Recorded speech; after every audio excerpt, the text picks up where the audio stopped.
so excited for people to learn about what you're doing with the Restart and talk about all the resources. And I want to dive deep into that video. I've watched it like 4 times and sent it to a bunch of friends. The ones you started calling the credit card company, you know, how to push back bills and, you know, to just ask the right questions in the financial space. So I think I'm stoked about that.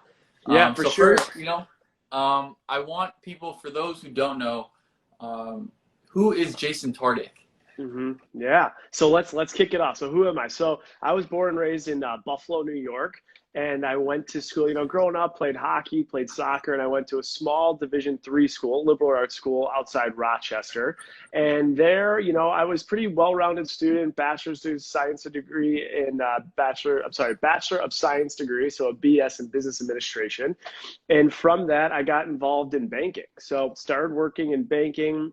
Within my career, I relocated 4 or 5 times. And the largest relocation was New York to Seattle. And then during that time period, I also got my MBA at night in accounting and finance. And essentially, my whole 20s was just chasing this like corporate dream and climbing the ladder and chasing money and titles. And, you know, I was really sacrificing a lot of personal relationships. And it was just the forefront. Work was my priority. And then I made my last move at the ask of my company to go from New York to Seattle. I go to Seattle. Everything I could ask for. I got the big signing bonus, the title, the paycheck. And what I realized at that moment, it was really the most lost I had ever been. And I took a detour and went on the reality show, The Bachelorette. And that was a life-changing experience. It's changed almost every facet of my life. It's changed my work. It's changed where I live. It changed who I'm dating. So almost every aspect that people would consider material, it's changed. So went on the show, finished 3rd, and then met my current girlfriend, Caitlin Bristow, who is a former Bachelorette. And we now live in Nashville. We rescued 2 dogs, and we're hunkered down in quarantine. So that's my life story in 3 minutes. I love that, man. I love that. And I think what I want people to know by the end of this episode, for those watching and also listening, is that you took what some would see as a small opportunity to go on a TV show. You know, there's a longevity on how long you're on the show. Sure. And you allowed it to change your career. And you didn't just take it for what it was. You took it and ran with it. And, you know, with your financial background of, like, you know, we spoke about how you outline everything, project plans. And you started to make the right decisions to connect and network and realize, hey, this is a lot bigger than just a show. Like, I could, you know, make this a full-time career by asking the right questions and putting myself with the right people. So by saying that, well, you know, you got into the show, as you said, you were so focused in the corporate world. So I'm sure there's other people that are just doing that today, and there's nothing wrong with that. Sure. You know, that you know, people live that lifestyle. One of my best friends works in corporate banking, and as my uncle. But you said that you started devoting your life to work, right? And then you took the time to go on the show and you saw a switch. What would you say was the greatest social lesson that you took from it? You know, because you were separating yourself, devoting yourself to work. What is the greatest lesson you taught yourself to see in yourself that, you know, through that switch? Because I'm sure there was a massive, you know, timetable turn there. Sure. That's a great question. I think for me, like, the biggest lesson I took away from that is, what's interesting is, I'll turn it back on anyone and everyone that hears this, is when you meet someone for the first time, I want you to time it and think about it. How long does it take you from meeting someone to have the question asked, where do you work? Who do you work for? Maybe what's your education? What's your title, right? That, unfortunately, is now ingrained in our brains as Americans, or North America, wherever people live, that we identify who we are as people with what we do professionally, or what our title is, or what company we work for. We think that benchmarks who we are, it stack ranks us in society.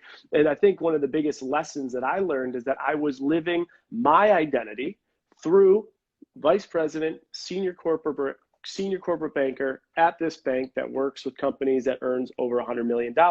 I lost, like, the whole entire perspective of the fact my identity was me. It wasn't my job. It's not my title. It's not my paycheck. And I think through the whole experience of reality TV, higher education, grinding, relocating, everything, my biggest takeaway has been your identity is not your job. Your identity is not your title. It's not your paycheck. It's who you are within. And how you decide to project that's up to you. I love that. Has there been, it sounds like you had an amazing upbringing, right? Like the way you're speaking, right? Like it sounds like you're goal driven, you know, based off our short term of relationship, but from everything I've heard you say and what you continue to do, it sounds like you had a massive influence growing up. Who was that person for you? That positive, influential person? Yeah, that's a great question. I think, I think my parents together did such a good job, like knowing that it was a partnership as far as parenting goes. And I think that's been instilled on me. And I think the biggest thing that they've always taught me is it was never someone else's fault. If I didn't do well, it wasn't the teacher's fault. If I wasn't playing on my travel hockey teams and soccer, it wasn't the coach's fault. It was never projecting blame on anyone else except looking, at yourself and being self-accountable. And I think the biggest lesson I've taken from that is that if I, we've talked about this before, if I can go to bed a better person than when I woke up, then I won. It was a good day. And that doesn't mean that within that period of time, I didn't fall on my face 4 times. I didn't fail. I didn't screw things up. But if I screwed things up and I failed and I fell on my face 5 times, how did I recover from that, right? Did I learn a lesson that tomorrow I won't repeat? And I think if you're accountable and you're self-aware, those things will come to fruition and you'll learn to grow as a person. I love how you said accountable and self-aware. That's something that people are having an issue finding today, right? Accountability, or finding that accountability partner, person that they can lean on. Yeah. For you, I think it's great to see kind of this quarantine time, right? Is that now you're with your significant other more than ever. And it's funny because prior, when we were, getting to know each other, I'd always seen just you, and then you had told me of your, your girlfriend, and now seeing you guys together collectively, you're doing funny skits. You're being yourself with that person more than ever together. Yeah. How are you able to balance business and social being quarantined inside right now? And before you answer that, if anyone's listening or watching right now, who's having? Can we get like a thumbs up if anyone's having that kind of? How do you balance business and your own personal life while you're staying quarantined? Yeah, let's get a couple thumbs up there. If anybody out there is listening and thinks that's something that relates to them. So, all right, we got a thumbs up. Kate, Matt. Oh, we got a couple.Ey're rolling in now. All right, so I think it's a great question, Roger. I first want to address this. If you are going into quarantine right now, and the whole concept of restart applies, if you are not restarting the way you're thinking, if you're not putting yourself in a better position mentally, financially, professionally, personally, physically, I think you're not doing yourself justice, because as far as I see it, there's going to be a new normal. There's going to be new expectations. It's time to hit restart. It's time to throw out old traditions and start changing the way we do things for the good, right? And I think this is the time to do it. Now, going back to the original question about siloing business and personal endeavors, I think it is so wildly, wildly important. I just signed a book deal. I'm working on a book. One of my chapters is all about this. Come on. For one of my chapters. Talk about that afterwards. I love that. Exactly. Yeah. So one of my chapters is all about the fact that I have personal Jason and I have work Jason. And those are 2 different people that wear 2 different hats that have 2 totally different missions and purposes. When I'm in business mode, it doesn't matter if it's my girlfriend, if it's my mom, my dad, my CEO, the office manager. I'm going to communicate in a direct fashion. I'm going to have a mission. I want a purpose. I'm here to drive something forward, and it's about work.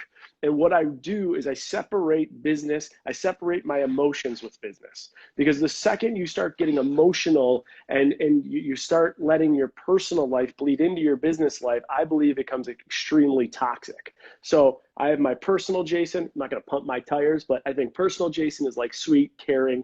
I want the best for others. I want to give back. I want to take care of the people I love. No, and I want to stop you there, because I think it's important that it's not that you're pumping your own horns. It's a reflection of understanding who you are, right? Right. And then that's being intentional. Yeah. That's just the way I view it. It sounds like you know who you are, and you're now being intentional with who you want to grow to be. Exactly. So these are markers that you admire about yourself, and you're like, hey, maybe there's something else I can improve on over there.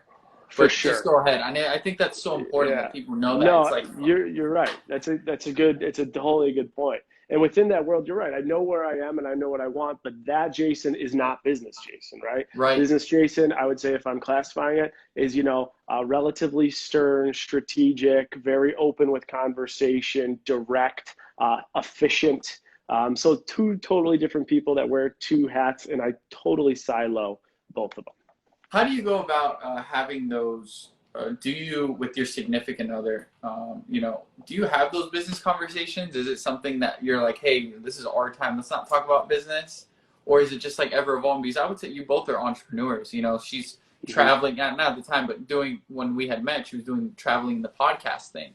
For And sure. that's a huge thing. And you were a part of it there, not only supporting her, being a part of it. And I think that showed a lot of who you were as a man towards, hey, I'm not only going to just show up, I'm going to support her and help her grow this, right? How do you guys have that balance of saying, hey, this is just us time. Let's only talk about us. I don't want to hear about what's going on in the world or social media. Yeah, totally. I think we usually set expectations of like when it's appropriate to talk business and not. I think Caitlin is much better at that. So I am the kind of guy I could be in the middle of the night thinking about something business related. Caitlin is very focused on separating and dividing so that if we're going to have a dinner time and date and drink, she wants to just focus on relationship, what's important to us, and not separate the two as far as conversation goes. So I think that starts with really just setting expectations. But another thing that you hit on is like partnership and support. And I saw someone made a comment there, Katie, about the discussion on Nick Viall's podcast. I think it goes back to the fact, if you look at anyone who has achieved greatness and success, and I think if you take, and this is what I said at Nick's podcast, if you take someone who's won an Academy Award or something, an Emmy or something that's notable, you'll notice almost always, very authentically, no bullshit, they're usually thanking their partner because they wouldn't have been in that position without their partner. And I think there's something to be said for that. Like if you're in a relationship that's toxic, in which you're not making yourself a better person, in which you're not able to grow, fighting is okay. Having discussions and arguments, that's okay, as long as you're growing. I think it's time to reevaluate that. And one thing Caitlin and I do, of course we disagree. Of course we have discussions and arguments. But through all that, we've been able to grow and become a better relationship, better people. We've been able to think differently. And it's been such a good, mutually beneficial partnership. Yeah, because I would say you both are on the same lane with similar goals, right? So you're always kind of pushing each other to grow there. I want to touch on your YouTube channel or just, new company of Restart. Yeah. Because I believe right now, what you're doing is so massively beneficial to everyone and anyone. I touched on it a little at the beginning. You made a video touching on calling your credit card company, see if they could just push it 30 days back, right? Yeah. And you recorded the whole interaction of what you were saying and how you were saying it. Can you let the people know what is Restart and why you came to start this? Yeah, so I think the basics of Restart, it's all the things in life that you need to know that weren't taught in school. And I would say it's consulting, it's financial tutorials, and it's real career talks with people that achieved greatness, but we don't really care about their title and where they are today. We want to know how the hell they got there and things that we can take into our life to apply it to our direction. So that's the basis of it. And what really started it was actually, Raj, you and I have talked about this for months, and we had put different concepts together, and you did such a great job with filming and pictures and everything. And I just didn't think our concept is we had you, myself, and we had a doctor, and you and I would have a ton of creative conversations about what is it going to be the silver lining. And at the end of the day, we figured out the silver lining was just, I got to just do it myself and make it come to life. But I put out a question. There's a great lesson there that I want people to know too. Jason's referring to him and I having months of discussion of the game plan. So this wasn't something you just woke up and you're like, hey, I'm just going to do it. No, this has been something that he's been planning and wanting to execute. And also the important thing to take away from this, what we had done wasn't even the end game. We took a pivot with it to make it about you. And then in life, the same thing that applies to business is that it's not always going to work out the way you thought it was going to work out. Exactly. The way you had envisioned it to work out. And I think you you did a really good job of pivoting, because you could have easily been like, when I, we brought up the discussion of only making it about you, you could have been easy like, nah, man, I want to do this. This is my way. This is what I want to do. And you took the positive way and took information from people that, like, I'm thankful that you look for my insight, and other people around you that's like, hey, no, maybe let me just focus this on me first, and then I could start adding people into it. Exactly. You nailed it. I think like if you could summarize that entire lesson in 2 words, it's just like resilience and adaptability, right? You got to be resilient, adaptable. You got to listen to people like Roger and, people you surround yourself to get ideas and put yourself in the best position, and, value people give you, you got to give back. So that's a big one. But one of the big changing topics is I put every single day we keep hearing Dow Jones, Dow Jones, Dow Jones. So I just put a question out there, hey guys, we're seeing a lot of Dow Jones. If you had to summarize what the Dow Jones is, be honest with me. Could you do it? Yes or no? Yeah. And so in this, this is a beta, this is a survey, it's a test. Let's see if it works. 250,000. And you did this on Twitter, right? I did on Instagram Okay. Instagram story. And so 250,000 people saw this, and they all voted, and 91% of the people said they didn't know what it was. So that's alarming, but also the purpose of this whole space is like, it's okay not to know, but it's not okay to not do anything about it. So let's do something about it. And so we put out a tutorial explaining what the Dow is. There was some momentum there. And then we started breaking down things that are happening in the news, tax rebates, the negotiation topic you talked about. Can we, for those who haven't seen that YouTube video, can you touch on the 4 things that you did to save money when you made that conversation? Because I think that was so, man, when you made that phone call and it was just like, you hit it on the dime, what you were saying, how you were saying it. And it's like, it almost seemed fake. I can't lie to you. I was like, man, is he calling his friend or something? Right. Because it just worked out with every company you called. Every call. And I put my phone up, put it sideways. It was recorded on my phone. I had, on my iPad. I had my phone out. I made 5 phone calls and 1 email. Within that 5 phone calls and 1 email, we saved over $9,000. And the whole point is that. Sorry about that. Friends cooking, roommates cooking. I love it. Time out. Flag on the play. Yeah. We'll take a little sparkling water break. So it's five phone calls, 1 email. Yes. Wait, you said 9,000? Over $9,000. Yep. Dude, so what? Wait, how? I didn't know that. Yeah. I thought it was 900. Yeah, 9,000. So the main chunk of it, we called landlord, we called internet service provider, auto insurance, we called gym, and then we called credit card company. And so 5 calls. The main meat and potatoes was the landlord we called. So good friend of mine lives in New York City, $3,500 a month rent. He has had some job issues. As a result of that, he's lost his job. And so we came up with an idea of how we can get his rent reduced. So what we did was the first part of the phone call, build rapport, right? Especially if you're talking to people in customer service. Like, people just don't talk to humans the way they should be treated. So what we did is just build rapport. The second thing we did is demonstrate our value. So I talked to him, how long have you lived in this building? Well, I've lived there 6 years. 6 years. Okay. Have you ever been late on a payment? No. All right, let's do the math. How much money have you actually paid this guy? You've paid this guy over $200,000 in 6 years. You've never been late. And he knows you're credible. He knows you're a hard worker. So let's put a discussion together. We build rapport. We demonstrate the value we've brought to this guy, and then we have a prepared ask. Not only do we have a prepared ask, but we have an expiration. We're not assuming a discount forever and for life. We're in a tough time, losing my job. Can you help me out? We decided that a good place to ask would be 75% reduction in rent throughout quarantine, given until he can get back on his feet. So the guy met us in the middle. The guy said, I understand your circumstances. He gave us a 50% reduction in his rent until August. $1,750 a month he's now saving. But I think the takeaway there is every single person that's watching here should make a list of fixed expenses or discretionary expenses that they are paying on a monthly basis. Subscription models, whatever it might be, your internet, your cable, your car insurance, your gym. If you're not getting the value out of those things that you normally once did because of the situation we're in, it's time to ask what they could do for you. And you'll be amazed, because in all those situations, we came with an ask, we got an ask, but every single one you had to be proactive. Those companies aren't calling me. American Express didn't call me and say, hey, we're going to give you a 1 month waiver, no fees, no payment. No, I had to ask for it, and then it was exercised. So yeah, it's crazy. And how is can you you just gave a great example of how you executed with the rent. What were the conversations similar for the gym and let's say like Amex? What like Yes. how did you go about was it saying you prepared saying, hey, I've been with Amex for X amount of years. Mm-hmm. I've never missed a payment.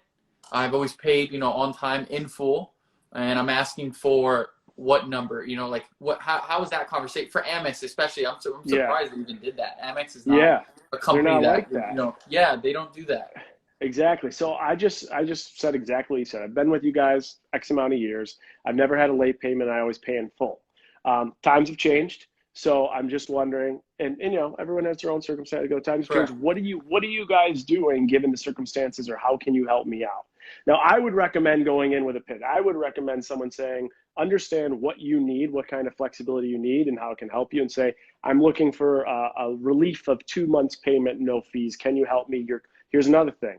Research what the competitors are doing. Your competitors are all doing this. Capital One, Chase, Bank of America, they're all doing it. What can you guys do for me? And so when you demonstrate that, what she said is a lot of these people too, they have scripts. They know what they're allowed to do. So the first thing, step one might be, I can give Jason 1 month.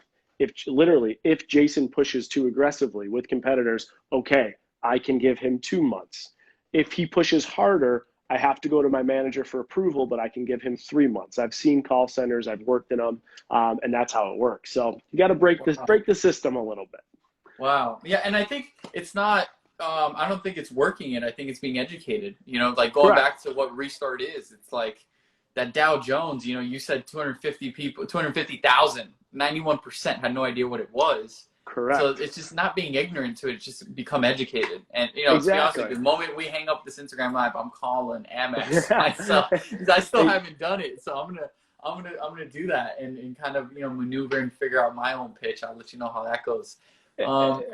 With Restart, what has been the greatest thing you've seen come out of it since you started it? Because again, I know we've had these multiple conversations that finance is your backbone. Finance is what is who you are. You got into the limelight with TV, and you love that, and you're great at that as well. You're very well spoken, and I tell you, you're a great personality. But I believe the true Jason Tartick is, who's here and how he understands numbers.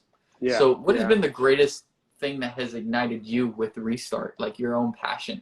Because you're going back to what you started with, your career.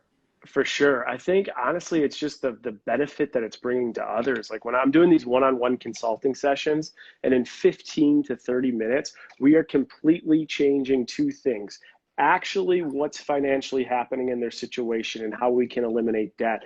But what's also funny is in 15, 30 minutes of just talking, not actually executing yet, behaviorally and mentally, I'm seeing someone go like, I'm excited to get this done. I'm going to change the way that I approach I approach the way I'm doing things, my credit card payments, the way I'm saving, things like that. To see a behavioral change and also an impact on their total outlook, it's awesome. 15, 30 minutes. So to me, what kind of gets me going is when people say what you're saying matters and it's impacting what I'm doing because I was never taught this and I need to know.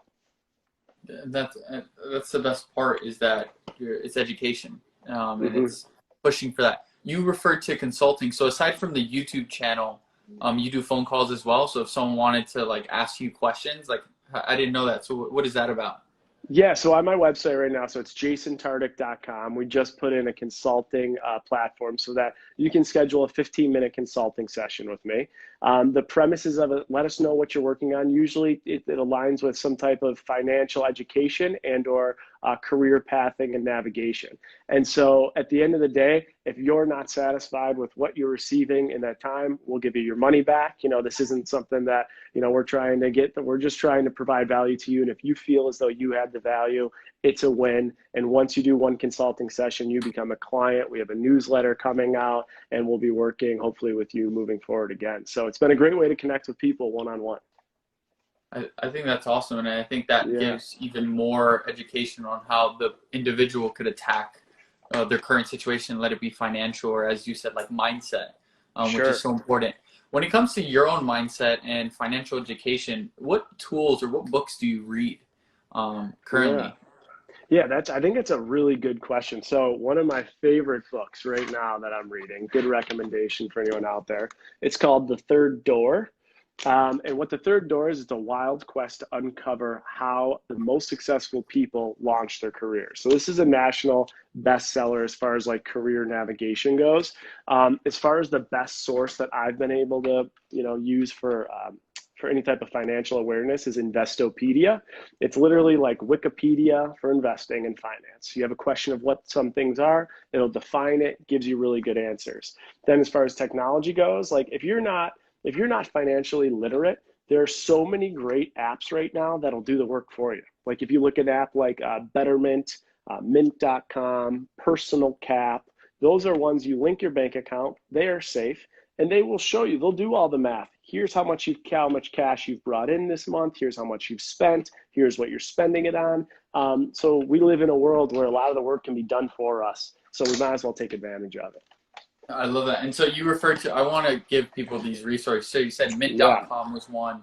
What has there been a service that you've used that you've liked or that you enjoy that like breaks down? Like I know, I believe it's like personalcapital.com. Yep. I've heard of that. That's like a really big one. Yes, that's the one. Personalcap.com is the one. I'm on my phone, so I can't show you. That's a really good one to use. So I would download that, link your bank accounts, and it will help you with budgeting and some of the financial tools, really that we all need. When it comes to budgeting, what would you say if I was starting out right now and I decided after this IG live, or, after I heard this podcast that I need to budget my life. I need, Sure. I'm not doing as much. I'm not money's being pushed. I'm not eating out as often. I'm not going out and seeing friends Yep. and going to happy hour. Yep. And I have money sitting there. What would you say is the basis to budgeting? Like, what are things Yes. to look at or markers? You referred to For earlier sure. removing, like, if you're not going to the gym, like the gym subscription, right? People forget Yep. that their cards are even attached to that. So Totally. what are some like Totally. basic budgeting tips? Yeah. So I think, I want to first start with this stat that 40%, think about this, 40% of Americans do not have $1,000 in cash. Suppose they had an emergency right now and they need $1,000, 40% do not have 1,000 in cash. That being said, 8 of 10 Americans are strapped with debt. So, we talk about, the system and what we've done in the blueprint, it's not working. So we need to change the way we're behaving, the way we're taking money out, what we're doing, how we're spending. So that's the start of it. I think as far as budgeting goes, it's simple to know. You have to know on a monthly basis what you're bringing in the door, what your fixed expenses are, what your discretionary expenses are, and this must be a positive cash flow. If it's not a positive cash flow, you're doing something wrong. Now, with budgeting, we could get into so many things about paying down your debt versus saving and things like that. But I think at the end of the day, what people need to do just to start is understanding where their money's going. And there are so many tactics you can implement today to start saving money. First things you could do is your subscription model. Any subscription model is a strategy by a business so they can project future cash flows. And essentially it's I forgot I'm paying for it model. So go through your subscriptions. What are you paying for on a monthly basis that you're using? If you find that you are someone that's an impulse shopper, you're doing the swipe up, or you're getting emails from different businesses on a daily basis. I just Golf Galaxy, I just double clicked today, right? If you're one of those people, unsubscribe to those emails, right? Start doing things that are going to change your behaviors in regards to spending, because budgeting is 2 things. It's managing your top line and managing your expenses. So then you could do 2 things: have cash to save, and then pay down debt and invest. So that's the basics of it. But I could talk to you about budgeting for hours. So that's the high level summary. No, that was great. I think that was a great beginning towards it, Yeah. and then because the conversation could keep going, as you said, investing versus saving, paying off debt, things, student loans. Yeah. Have you faced or spoken to someone that is facing student loans currently and how they're like managing that? Because I had heard or read that there's an article that they're allowing, if you had a student loan, they're pushing it back, so you don't have to pay any of that this month. Do you have any? Sure. I know we didn't talk about this at all, but do you have any education on that and kind of how to manage that? Yeah, I think with student loans in general, there's two ways to separate it. You have private loans and you have federally held loans. Right now, if you have federally held loans, they're going to push those payments out for 6 months, no recourse, no issues, no nothing. So for 6 months, you have a golden savings ticket because whatever amount you were paying towards those loans, suppose it's 600 a month, you should absolutely in 6 months from now have $2,400 cash saved up. You take that payment, put it in another account, do something, you should easily have 2,400 bucks. That's step one, right? Step two with student loans, if you have private loans, is you want to look at, even federal loans, you want to look at the rate when you start paying again and compare your interest rate to what other competitors are paying out there. And so that's another phone call you should be making. If you have private student loans, it's time to refinance. It's time to talk to other institutions that will finance at a lower rate. And also, if it's going to give you some cash flow help, push those loans off. Say, hey, this is what the Fed's doing. This is what your competitors are doing. How can you help me? Like that's really important. Lastly, I'll touch on the student loans. I just did a consulting session with a guy. I'm trying to pay off my student loans. I'm trying to get this down. Well, we start breaking down his debt. He has $17,000 in credit card debt. $17,000 in credit card debt at a rate of 20%.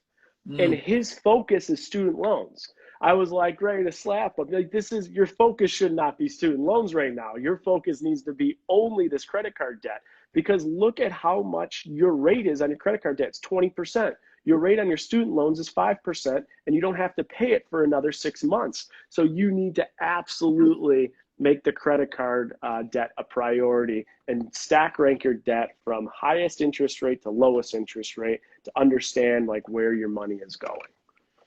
I think that was, I'm sure, money to so many people, because we all face that, right? Like we all have, that so many people are going into these schools and they're walking out with like $50,000, $60,000. Some for becoming doctors, 6 figures in debt, right? Crazy. And I think that's so important to know that. How would you say the biggest thing that you've been able to learn with educating yourself on finances, with how to maneuver through your daily life? How did you go about budgeting, like your own thing? Is it an app you use? I know I'm trying to refer to a moment when we were filming your YouTube series. You referred to an acronym that I love, and I'm going blank on it, that kind of outlined how you looked at money. Do you know what I'm referring to? Okay, so I'm blanking on it, but as you think of it, let me know. Okay. But what I used to do as far as cash flow goes is I would just put in my monthly income after tax, and then I would outline my expenses and then see at the end of the day like what was positive or negative.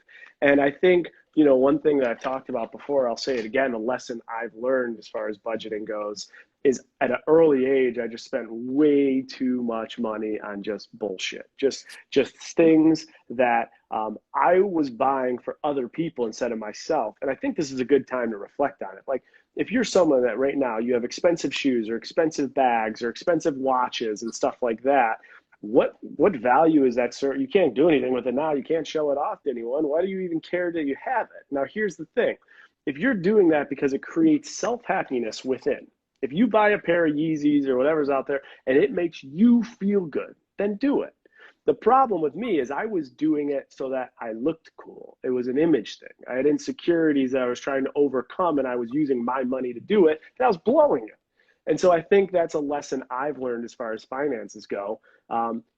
Don't blow your money on bullshit. Now, if you're going to do something that's going to make yourself happy, there are behaviors that are important. Make yourself happy, but don't blow your money on bullshit, and really think about, the money you're spending and if it makes sense.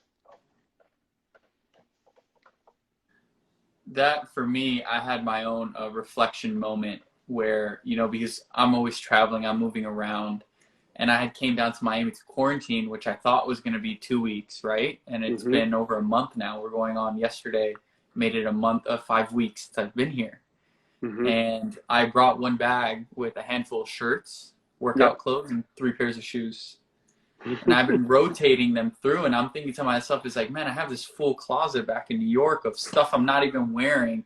And the idea is of how we can simplify what we have and materials, where, as you said, the bags, the shoes, everything that comes with it, the jewelry, the different watches, where I'm like, man, like, I'm obsessed with wearing my Garmin watch every day now. Like Sure. I'm not thinking about the other, items that are Right. at home that I Exactly. would spend. Yeah. I It's a thought, good point. and you touched on something earlier I thought was great of how you said, if you're someone who's trying to save, you're an impulse shopper.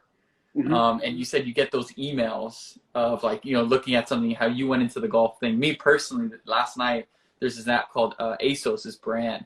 And they had Okay. sent me Yeah. an Yeah. email like, oh, flash sale, 70% off. It's been there all week. But they Yep. sent that email to have that impulse. How would you say you would go about fighting that, aside from just deleting the app or removing it? Hmm. You know what I'm saying? Yeah. Like there's a fine line where I'm trying to get at is there's a fine line between buying something for yourself, right, as you said, and then buying yourself for Sure. others. Yeah. How do you go about with focusing on making those your priority goals? Do you wake up and tell yourself the idea of like, hey, today I'm going to focus on this. Hey, today I'm going to focus on that. You're task oriented. I know you have a whiteboard behind you, probably of things you need to get done after this. Yep. How Yep. do you go? How do you go about that with your focus? Having that tunnel vision, Yeah. knowing, hey, I can't go buy this. I need to focus on doing this one thing. It's a really good question. I think this answer correlates to every aspect of life, and it's understanding like your behaviors that drive you. So whether it's like my physical health, my mental health, my relationship, work, money, all these things, we are all different, right? If you and I do the same workout, the same exact workout for 2 months straight, we will get different results. We're different people. We have different DNA. We eat different things. So you have to customize everything to yourself.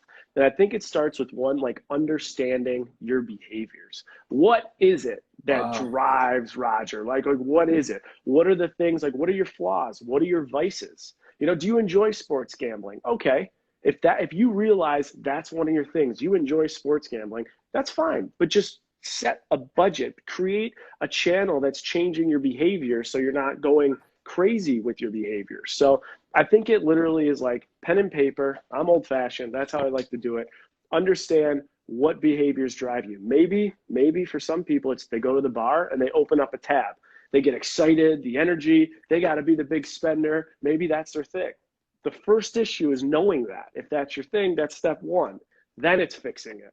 So I think you got to drill down deep, understand your behaviors, and then put systems and measures in place to help cope with like the way you are naturally wired. And that was dropping of the mic for you, because that got me going. That had me thinking of moments that I feel like that, or I have that. You got to have that self-talk, as you said at the beginning, the reflection of knowing what triggers you. And I thought that was so great. Jason, I appreciate you. I appreciate your time. You've been amazing, man. All the value and knowledge that you have. Where's the best place aside from Instagram that they could find you with, For with sure. Restart too? Yeah. So my Instagram's Jason_Tartick. We do have a separate Restart Instagram. That's Restart_Reset. Be a lot of informational, inspirational stuff on that. And then we have a YouTube channel that's Restart with Jason Tartick. Please subscribe. We're growing it. And then the last thing is if you go to my website, jasontartick.com, you could book one-on-one consulting. You could sign up for a newsletter. If you just want to say hey and tell us that you were inspired or you have some ideas, just throw us a message. It gets right to my email address, and that's that. So yeah, man, it's been exciting. And once we get out of this quarantine, I look forward to reconnecting with you and get some other side hustle and work going, because I know that's what you're all about, and we'll make it happen. Love it, man. Yeah, I appreciate you. I appreciate your time. And thank you for everyone that was watching and or listening now. So, Jason, we'll be in touch. I appreciate you, my man. All right, man. Take care. Stay safe. And thanks, everyone who checked this out and tuned in. We appreciate it. Wait, Jason, one more thing. Yes, sir. I want to get feedback from the people watching that are still in this. If you found this valuable with Jason educating everything that he said, can we just get some hearts or some love on the chat and the comment below? I think it's so important that Jason just gets feedback, that this isn't easy. You could be pulling out stuff and you're not sure if people are not only listening, but taking away from it. And I think that's so important. Yeah, look at it. It's going. This was amazing. Yeah. Thumbs up. Great. we're getting some good feedback. And if you have, if there's any feedback you guys think that, in my messaging, I could think about differently, or we could do something different, let us know. I know I could speak for Roger when I say we're both trying to self kind of improve every day. So we will take feedback. Yeah. But don't troll us. No trolling. Yeah, that's going to happen. Someone actually had a great question, Jason. I'm even curious. Do you have a budget sheet or website you could download from, an expense sheet that you use? Is that, do you have something like that? Yes. What I'm doing actually is, funny you guys asked, I'm in the process now of building some worksheets that we're going to upload on the website. Cool. So check that out. We're going to have them up, like, a goal is in like a week or so to have our newsletter and have all those sheets filed up. So on the website, check it out. If you do subscribe to the website, you'll get the notice once that's up, but it's going to be up soon. That's awesome. All right, man. Yeah. I don't want to take any more of your time. The feedback has been amazing. Man. Everyone here, this is great. I'm excited for you, and I'll definitely reach out. Thank you again, my man. Cool. All right, my man. Good to see you. Take care. See ya.